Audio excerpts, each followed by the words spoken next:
आप सभी बच्चों का स्वागत है हमारे इस YouTube चैनल पर। आप सभी बच्चे उम्मीद करता हूं कि अच्छे होंगे और अपना कार्य सही ढंग से कर रहे होंगे। आप सभी बच्चे जानते हैं कि हमारे इस चैनल पर कक्षा 12 क्लास 12 की फिजिक्स की 3 क्लास प्रोवाइड करा चुकी गई है।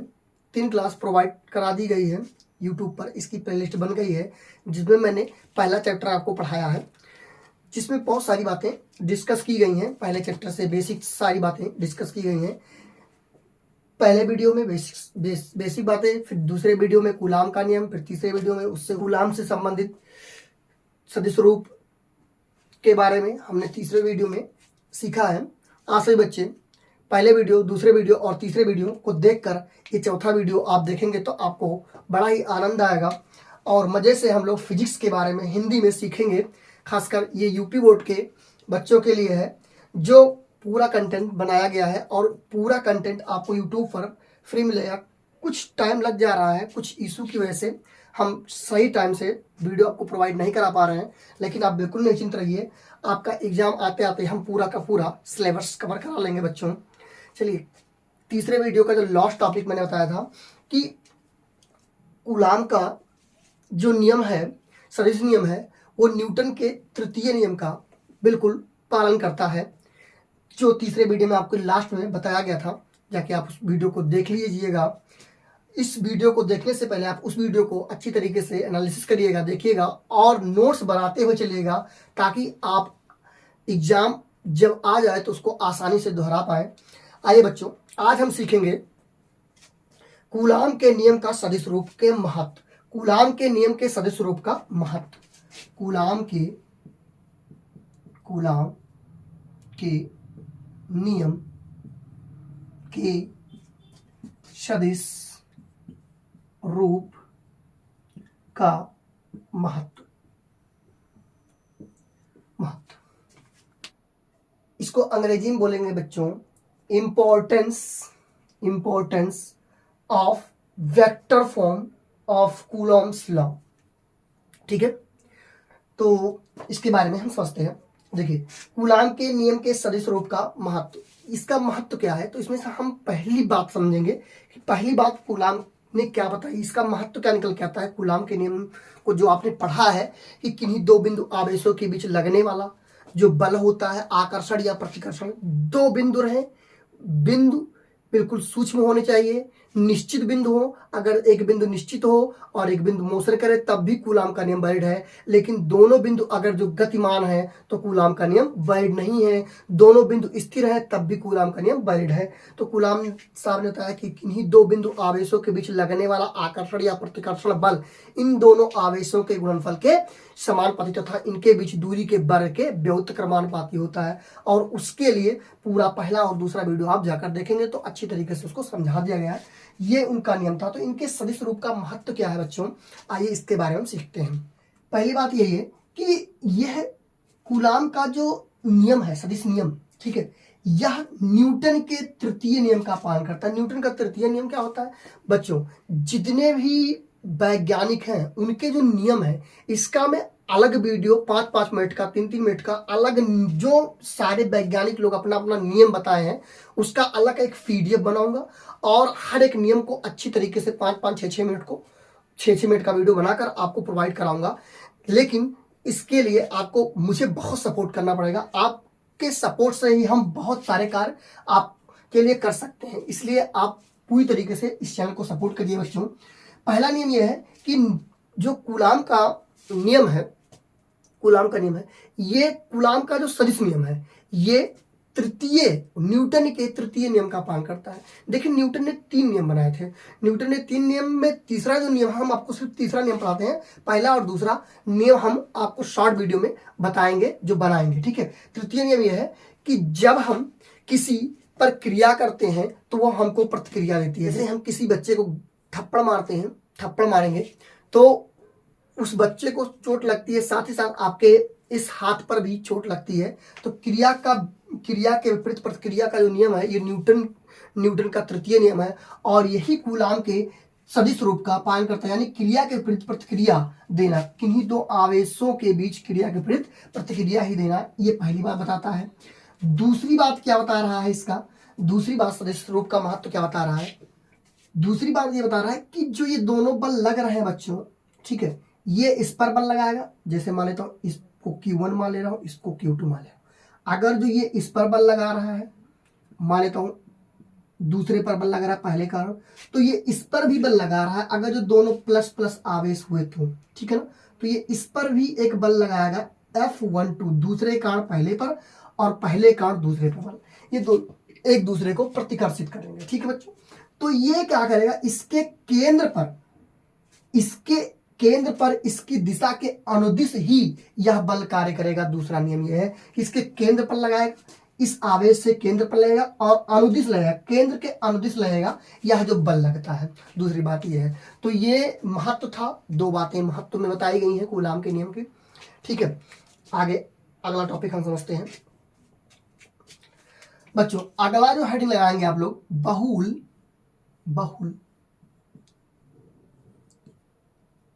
आवेशों के बीच बल। बच्चों बहुल आवेशों के बीच बल, और इसी को हम अध्यारोपण का सिद्धांत भी कहते हैं। बहुल आवेशों के बीच मतलब बहुत सारे आवेश रहे तो उनके बीच, जैसे ढेर सारे आवेश रहे और किसी एक आवेश पर सबके कारण उस पर बल लग रहा है, ठीक है, तो ये कितना होगा, कैसा होगा, कितना निकल के आएगा, इसके बारे में हम चर्चा करेंगे, और इसी को हम अध्यारोपण का सिद्धांत भी कहते हैं, ठीक है।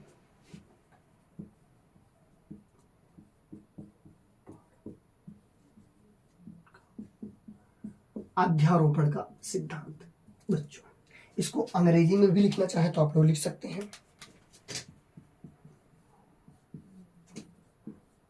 Force between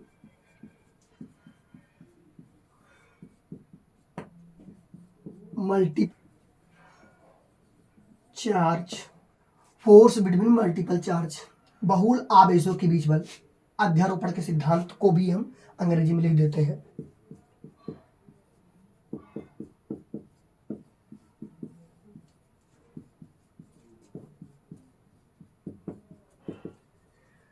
principle of superposition बच्चों, प्रिंसिपल ऑफ सुपरपोजिशन, अध्यारोपण का सिद्धांत, या इसी को हम कह सकते हैं बहुल आवेशों के बीच बल।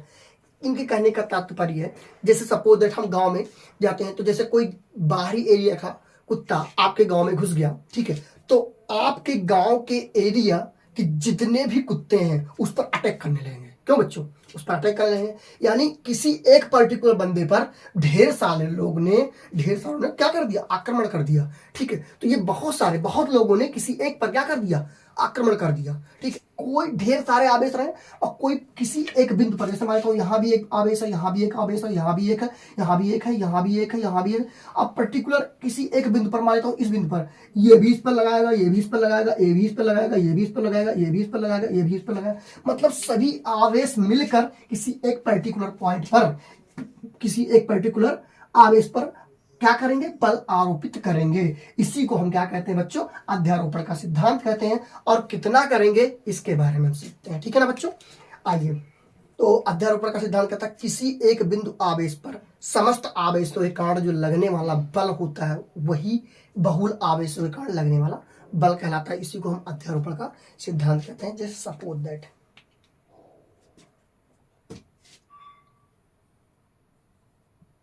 जैसे मान लिया कोई एक Q1 आवेश है, अब ढेर सारे आवेश मान लेता हूं, यहाँ Q2 है, यहाँ Q3 है, यहाँ Q4 है, यहाँ डॉट डॉट डॉट करके ऐसे Qn मान ले, ढेर सारे आवेश, ठीक है।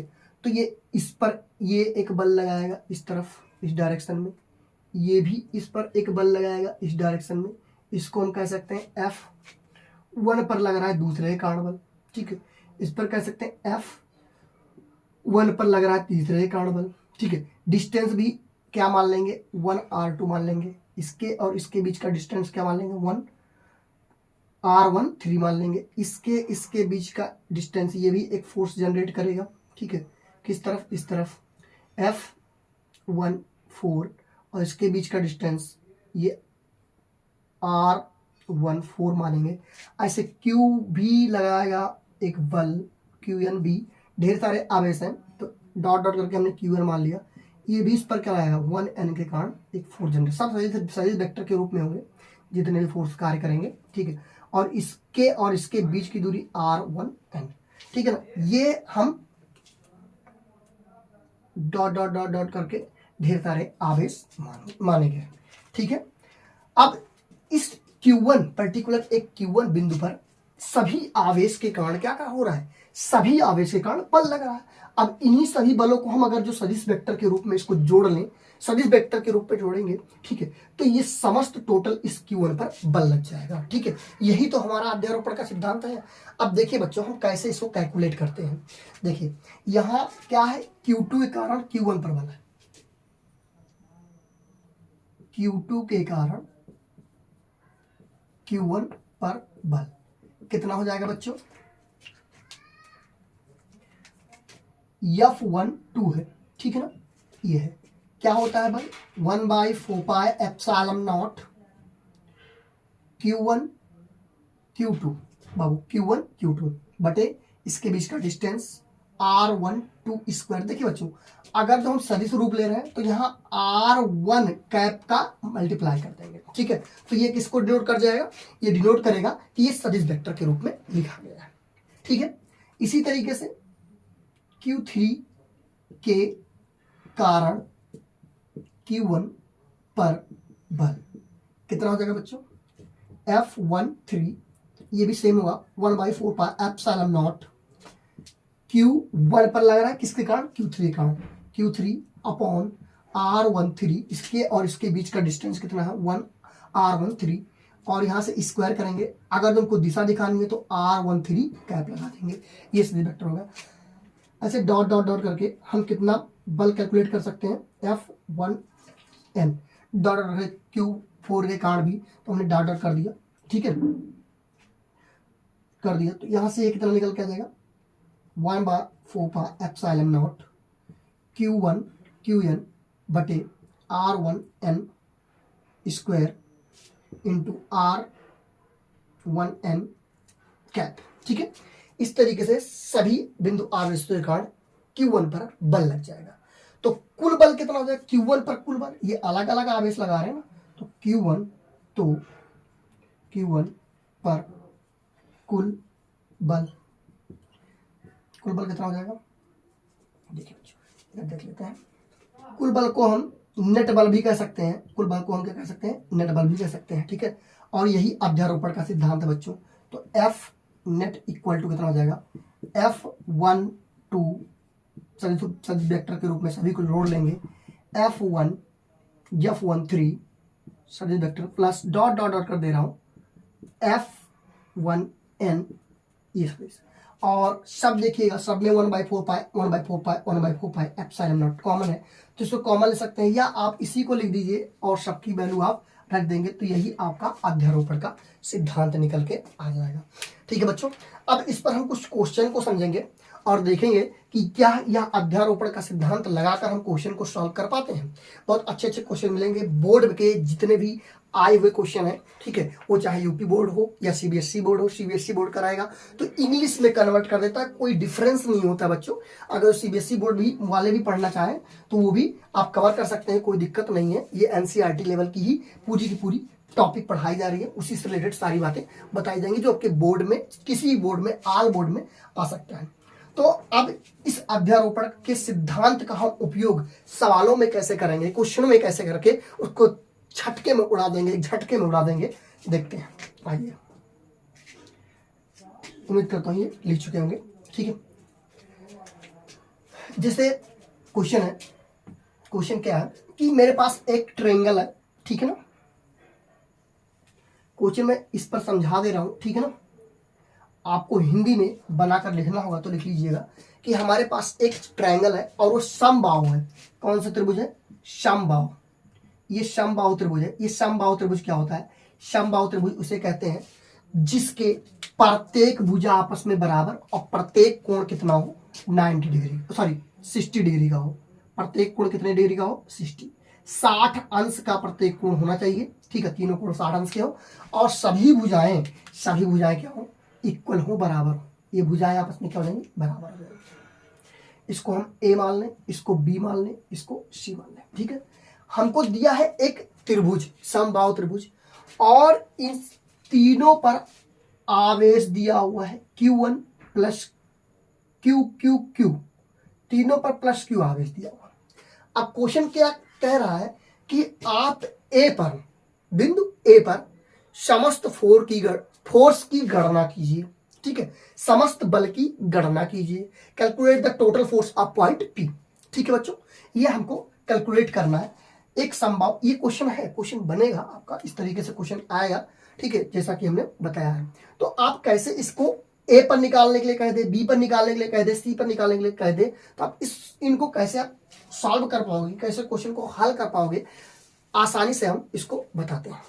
सबसे पहले हम क्या करेंगे, देखिएगा इस ए पर कौन कौन लोग बल लगा रहे हैं, सबसे पहले इसको देख लेते हैं। पहले ए पर लगाने वाले हमको ए पर बल की गणना करनी, ए के द्वारा बल की गणना नहीं करनी है, ए पर कौन कौन लोग बल लगा रहे हैं उसकी गणना करनी है। तो ये बी वाला प्लस है, ये वाला प्लस है, तो ये भी एक प्रतिकर्षण बल देगा, ये भी प्लस है, तो सी वाला भी से एक प्रतिकर्षण बल देगा। तो बाबू एक प्रतिकर्षण बल ये हो जाएगा, इस बल का नाम हमने दे दिया एफ, ए बल लग रहा है, कौन सा बल लग रहा है, ए। अब इस सी के कारण भी इस ए बिंदु पर लगेगा, कौन सा बल भैया, एफ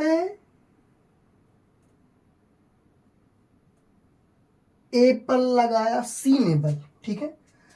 अब इन दोनों के बीच में एक कोण क्रिएट होगा, कोण बनेगा, ये 60 है तो ये भी कितना होगा 60, ये पॉइंट आपका ए है। मेरी बात क्लियर है। तो क्या हुआ भैया, बी ने भी ए पर बल लगाया और सी ने भी ए पर बल लगाया, मतलब ए पर जो लगने वाला बल है ए बी के कारण है और सी के कारण है। मेरी बात क्लियर है। और एक यहां लग रहा है, एक यहां लग रहा है, दोनों का डायरेक्शन अलग अलग है, ठीक है। तो दोनों का डायरेक्शन अलग अलग है, तो इन दोनों का एक परिणामी बल लगेगा बच्चों। मेरी बात क्लियर हो रही है। तो इन दोनों का परिणामी बल हमेशा याद रखिएगा, बल अगर जो है परिणामी बल निकलेगा तो उनके बीच में एक परिणामी बल निकलता है इस तरीके से, और इसी को हम एफ नेट नाम देते हैं। इन दोनों का परिणामी बल बिल्कुल बीचों बीच, अगर जो ये दोनों बल आपस में बराबर होगा तो बिल्कुल बीचों बीच परिणामी बल लगेगा। अगर थोड़ा सा कम ज्यादा होगा लगेगा बीच में, लेकिन बीचों बीच नहीं होगा, थोड़ा सा हो सकता है इस तरफ झुक जाए या थोड़ा सा इस तरफ झुक जाए, ठीक है ना, मेरी बात क्लियर है। या तो इस जो बल ज्यादा होगा उसी बल की दिशा में थोड़ा सा झुक जाएगा, लेकिन अगर ये दोनों बल बराबर हो गए तो बिल्कुल बीचों बीच, यानी 60 डिग्री था तो 30 पर इधर 30 पर इधर। अच्छा ये 60 है तो ये भी 60 डिग्री बनेगा, क्योंकि ये क्या है, शीर्षाभिमुख कोण है। मेरी बात क्लियर हो रही होगी बच्चों, ठीक है। अब इसके अंदर हम सॉल्व करते हैं। तो हमको ए पर कौन कौन सा बल मिला, पहले हम निकालते हैं क्या, एफ ए पर लगने वाला बल है बी द्वारा, वो कितना हो जाएगा 1/4 पाई एप्सिलॉन नॉट, ये भी क्यू ये भी क्यू, तो क्यू इंटू क्यू बटे कितना, इसके बीच की दूरी ए स्क्वायर, और एफ ए पर लग रहा है सी के कारण बल, वो कितना हो जाएगा 1/4 पाई एप्सिलॉन नॉट, ये भी क्यू ये भी क्यू, यानी Q1 और Q2 दोनों समान हो गए बच्चों। तो Q1 इंटू Q2 बटे ए स्क्वायर, यहां से ये बल हो गया। क्या दोनों बल इक्वल दिख रहा है, देखो दोनों समान दिख रहा है, इसीलिए इन दोनों समान बल को हम F के बराबर मान लेते हैं। किसके बराबर मान लेते हैं बच्चों, दोनों, मतलब ये भी F के बराबर हो गया, ये भी F के बराबर हो गया, दोनों समान बल लग रहे हैं। इसका मतलब ये हो गया कि जब दोनों समान बल लग रहा है तो हमारा जो नेट होगा, नेट टोटल बल होगा इसके जस्ट बीचों बीच होगा। तो एफ नेट हमको निकालना, तो एफ नेट इक्वल टू हो जाएगा एफ ए बी सदिश और एफ ए सी सदिश, यहां से दो सदिश आपके आंसर में निकल के आएंगे एफ नेट के द्वारा, ठीक है। अच्छा अब इसकी वैल्यू, इस सदिश वेक्टर है, अब इसकी वैल्यू हम डायरेक्टली जोड़ नहीं पाएंगे। दो सदिश वेक्टर अगर जिस तरीके से दिए हों, जैसे एक ए वेक्टर दे दिया है और एक बी वेक्टर दे दिया है, ठीक है, और इसके बीच का कोण थीटा दे दिया है, तो आप लोगों ने पढ़ा होगा वेक्टर में क्लास 11th में, और इसका परिणामी कहाँ आएगा, आर यहाँ आएगा, और इसका परिणामी होता है √(a² + b² plus 2 times of a b कोष्टक में कॉस इन दोनों दिशाओं के बीच का कोण।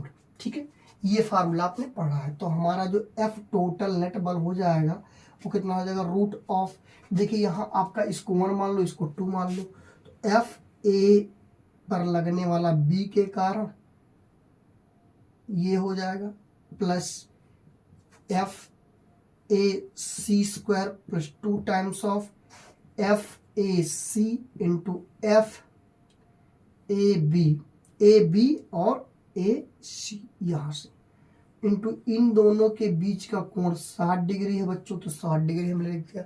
इतनी बात क्लियर हो गई होगी।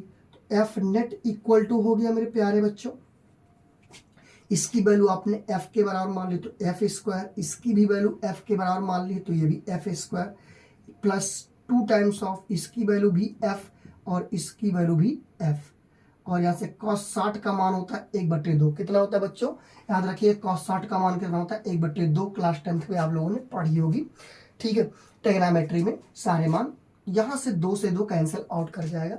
इतनी बात क्लियर हो गई है। तो यहाँ से एफ गुड़े एफ स्क्वायर हो जाएगा, यहाँ भी एफ स्क्वायर, यहाँ भी एफ स्क्वायर, तो यहाँ से जो निकल के आ जाएगा root of F F F 3 times of F square, square है तो इसको रूट के बाहर लिख सकते हैं, तो एफ रूट ऑफ 3, यहाँ से टोटल एफ नेट बल निकल के आ जाएगा। यानी हमारा एफ नेट निकल के जो हमारा बल आ गया बच्चों, वो हमारा बल हो जाएगा आपका कितना, टोटल एफ की वैल्यू आपकी कितनी हो जाएगी, चाहे ये वाला रख दो चाहे ये वाला रख दो, 1/4 एप्सिलॉन नॉट कितना क्यू गुड़े क्यू, क्यू स्क्वायर हो जाएगा बटे ए स्क्वायर इंटू रूट ऑफ 3।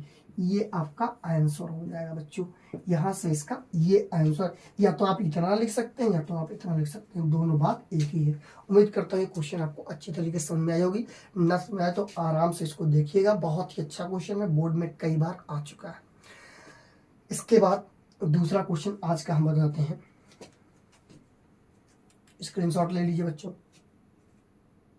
मिटा रहा है। देखिए बच्चों, हमने बहुल आवेशों के कारण एक क्वेश्चन जो बना उसको मैंने बनाया। अब हम दूसरा क्वेश्चन बनाते हैं। ठीक है, अगर जो त्रिभुज की जगह हमारा चतुर्भुज दे दे और चतुर्भुज में हमको वर्ग दे दे, क्या दे दे, वर्ग, मतलब इसमें ये दिया हुआ है कि एक वर्ग, क्वेश्चन क्या है कि एक वर्ग है, ठीक है ना, एक वर्ग है, क्वेश्चन क्या है, एक वर्ग है और ये है ए बी सी एक और डी, एक वर्ग है। वर्ग का मतलब इसके प्रत्येक कोण कितने हो जाएंगे, 90 डिग्री हो जाएंगे, प्रत्येक कोण कितने हो जाएंगे, 90 डिग्री हो जाएंगे बच्चों। और सब पर आवेश प्लस क्यू है, सब पर आवेश कितना है, प्लस क्यू है। तो हमको total force of point A पर कैलकुलेट करना, मतलब कुल बल, इसके बीच की दूरी आप ए मान लें, मतलब भुजाओं की दूरी कितनी मान लेते हैं, भुजा की लंबाई कितनी है, ए है, जो हमारा आर्म है उसका डिस्टेंस कितना है, ए है। तो यहाँ से हमको निकालना है, क्वेश्चन में कह रहा है कि एक वर्ग के चारों बिंदुओं पर आवेश क्यू समान रूप से वितरित है, क्यू क्यू, तो हमको बिंदु ए पर लगने वाले बल की गणना करनी है, जबकि इस वर्ग की भुजा कितनी दी हुई है, ए। अब इसको हम कैलकुलेट करते हैं बड़े सावधानी से, देखिएगा इस पर कौन कौन बल लगाएंगे। देखिए ये इस पर बल ए पर हमको निकालना है, ठीक है, तो ए पर ये एक बल लगाएगा एफ ए बी, और एक ये प्रतिकर्षण बल लगाएगा एफ ए डी। अच्छा, एक ये भी लगाएगा प्रतिकर्षण, क्योंकि ये भी प्लस है, ये भी प्लस है, तो ये भी एक प्रतिकर्षण बीचों बीच से बिल्कुल लगाएगा, क्योंकि दोनों कोनों को मिलाने वाली वर्ग में जो रेखा होती है बिल्कुल बीचों बीच होती है, तो ये एक बीचों बीच ऐसे लगाएगा। ठीक है, ये हो जाएगा आपका कौन सा बल, एफ ए सी। अब ध्यान दीजिए बच्चों, यहां से इस ए पर 3 लोगों ने बल लगाया। अच्छा, इन दोनों के बीच में तो कोण 90 डिग्री, ठीक है, समझ में आ रही बात, इन दोनों के बीच में कोण, और ये 45 में बटा हुआ कि ये बीचों बीच लगा है। हमको ये दूरी पता है तो इससे ये वाला बल निकालेंगे, ये दूरी पता तो इससे ये वाला बल निकालेंगे, लेकिन ये दूरी नहीं पता है, तो सबसे पहले हम इस ए दूरी को निकालते हैं, इस वाली दूरी को। तो यहाँ से हम कह देंगे त्रिभुज ए बी सी में क्या लगाएंगे, ये कौन सा त्रिभुज है, समकोण त्रिभुज है, राइट एंगल है, ठीक है। राइट ट्रायंगल है, ठीक है ना, समकोण त्रिभुज है। तो समकोण त्रिभुज में क्या होता है, कर्ण स्क्वायर होता है। तो ये 90 डिग्री के सामने वाली भुजा को हम कर्ण बोलते हैं। तो यहाँ से हो जाएगा AC स्क्वायर बराबर लंब स्क्वायर प्लस आधार स्क्वायर, यानी A square plus A square. यहाँ से स्क्वायर तो उस तरफ लग जाएगा, रूट हो जाएगा। तो A बराबर root of A square 2 times of A square, root के अंदर जिसका स्क्वायर होता है वो रूट के बाहर हो जाता है। तो A रूट के बाहर था, अंदर था, अब कहाँ आ जाएगा भैया, कटघरे के बाहर आ जाएगा। तो A रूट ऑफ A, ये आपका AC निकल के आ जाएगा। यानी हमने इस भुजा की लंबाई कैलकुलेट कर ली है, ठीक है। अच्छा देखिए ये बीचों बीच यहाँ लगा रहा है। अच्छा इन दोनों का परिणामी, अगर जो ये दोनों बल बराबर हो तो इन दोनों का परिणामी भी इसी दिशा में आ जाएगा। मेरी बात क्लियर है, इन दोनों का परिणामी भी इसी दिशा में आ जाएगा। कब, जब ये दोनों बल, ये वाले और ये वाले दोनों बराबर होंगे। तो देखते हैं कितना बल लग रहा है। ये वाला FAB कितना बल लगेगा, देखिए ये वाला FAB, इसके बीच की दूरी A, तो कितना हो जाएगा जो 1/4πε0 Q इंटू Q बटे A स्क्वायर, शायद यही होगा। और FAD के कारण भी शायद यही लगेगा बच्चों, 1/4π Q इंटू बटे A स्क्वायर। तो इन दोनों को हम किसके बराबर मान लेते हैं, F के बराबर मान लेते हैं, क्योंकि दोनों बराबर है। अच्छा एक बल और लग रहा है FAC, लेकिन ध्यान दीजिए ये बीचों बीच लग रहा है इन दोनों के। तो इन दोनों का परिणामी भी बीचों बीच आएगा, और एक पहले से बल लग रहा है बीचों बीच इसके कारण। तो यहाँ से दो बल, तो पहले हम इन दोनों का बीचों बीच निकाल लेते हैं। और ये तो दिया है, बाद में दोनों को सिंपल जोड़ लें कि दोनों एक ही दिशा में है, तो सिंपल तरीके से जोड़ लेंगे, ठीक है। तो यहाँ से हो जाएगा 1/4πε0 Q और Q बटे कितना स्क्वायर, यहाँ से यहाँ तक की दूरी जो डिस्टेंस आप निकालिए A रूट ऑफ 2 का होल स्क्वायर हो जाएगा। मेरी बात क्लियर हो रही होगी बच्चों। तो यहाँ से FAC की वैल्यू 1/4πε0 Q इंटू Q, यहाँ से रूट का स्क्वायर हट जाएगा। तो यहाँ से कितना हो जाएगा, Q इंटू Q बटे A स्क्वायर इंटू रूट का 1/2। अच्छा इतने की वैल्यू आपने कितनी मानी गई है, F। तो यहाँ से हो जाएगा F/2, यानी 1/2 का मतलब क्या हो जाएगा, इसकी वैल्यू F हो गई, तो F का इसमें गुणा कर देंगे तो F/2, यानी FC कितना लग रहा है, FC या चाहे इस बल का चाहे इस बल का, यानी इसके कारण इस पर जो लग रहा है आधा बल लग रहा है, ठीक है, इसकी अपेक्षा, ठीक है। तो यहाँ से हमने इस पर बल निकाल लिया, कैलकुलेट कर लिया। अब थोड़ी ध्यान से और बात सुनेंगे हम, क्या है कि हमने 3 बल को तो आसानी से निकाल लिया। अब हम पहले इन दोनों को जोड़ेंगे, वो भी सदिश रूप में। तो इन दोनों का सदिश जो आएगा, यहाँ लिखेंगे, इन दोनों का जो सदिश आएगा F डैश मान लेता हूँ, ठीक है। चलेंगे FAB FAD का परिणामी बल कितना है, F डैश, और वो कितना हो जाएगा सदिश FAB प्लस FAD, दोनों सदिश। अच्छा दोनों के बीच कोण कितना है, थीटा, इन दोनों के बीच कोण कितना हो जाएगा, इन दोनों के थीटा इक्वल टू 90 डिग्री हो जाएगा।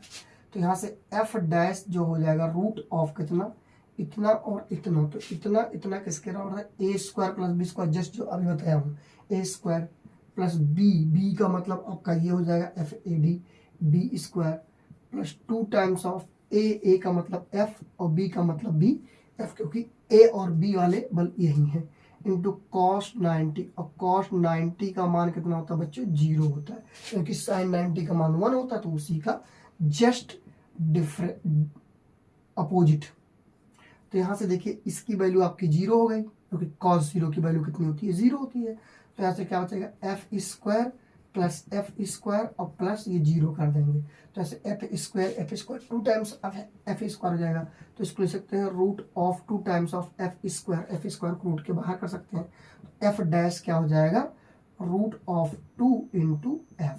अच्छा एक बात बताएंगे, चूंकि हमारा FAC व F डैश दोनों क्या होंगे, दोनों एक दिशा में होंगे।